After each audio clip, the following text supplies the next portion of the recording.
waxa tacsida iska leh oo tacsi iyo hoog iyo hirtaan iyo halkan aan uga tabinayaa nimanka la magac baxay xarakada shabaab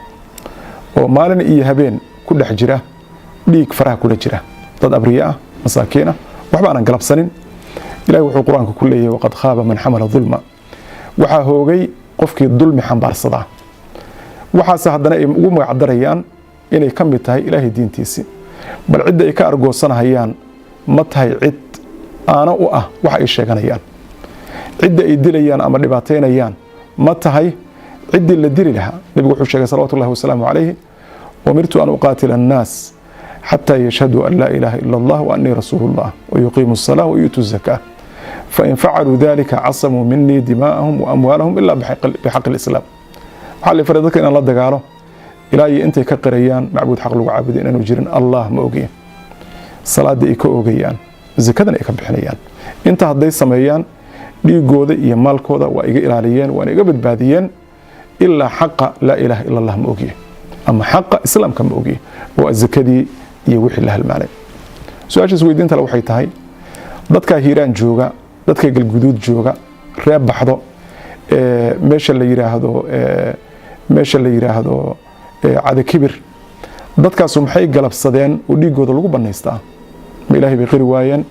ma salaadii tukan waayeen ma zakadii bay diideen inta midna ma taalo ma u leedahay adigu authority xaqsi ma u leedahay xitaa hadii ay sameyn waayaan inahaas inaad kula xisaabtanto oo ku ciqaabto jawaabtu waa maya sadarteed waxay duulaanka ku qaadeen nimankaas waa dulmi waxay ka been sheegeen waa aayadka ilaahay waxay ku been abuurteen waa nabiga maxamed sallallahu alayhi wasallam alayhi waxay suurad xumeeyeen waa diinta islaamka waxay muuqaalkiisa tashwiih ku sameeyeen oo ay dhalan rogeen oo ay dooriyeen waa wadankii ina ka dhaxeeyay ee Soomaaliya laha marka intaas oo dhib ay isu geysteen marka iyaga mudan runtii in loo tacsiyeeyo oo loogu tacsiyeeyo dulbiga ay geysteen ciqaabta ka ratimaysa adduunka aakhira la cid ay sugayso ayaga weeyaan wuxuu yiri ninkii علي بن أبي طالب القسو وريا إنه يري أما والله إن الظلم شؤم ولا زال المسيء هو الظلوم إلى الديان يوم الدين نمضي وعند الله تجتمع الخصوم يعني وحوية إلهي بنقول دارنا وحو يري ظلمه أو عادي أد أحن وأيان درأة واللي توهي